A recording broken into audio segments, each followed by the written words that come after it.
Viewers, আমার বাড়ির আঙিনার সামনে দেখতে পাচ্ছেন একটি পেঁপের চারা। এটাতে পাতাগুলো শুকিয়ে যাচ্ছে।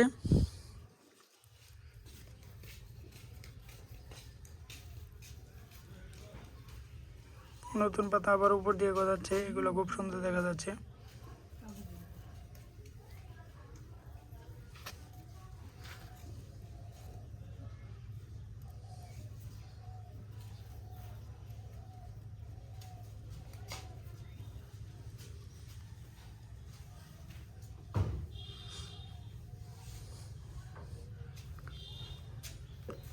গাছটা দেখতে খুবই সবল সুন্দর মনে হচ্ছে।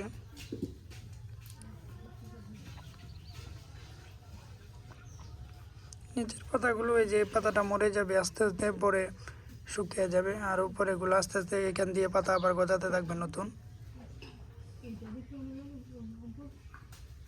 তো এভাবে চাইলে আপনারা বাড়ির আঙিনার সামনে নতুন নতুন পেঁপে চারা রোপণ করতে পারেন। ধন্যবাদ।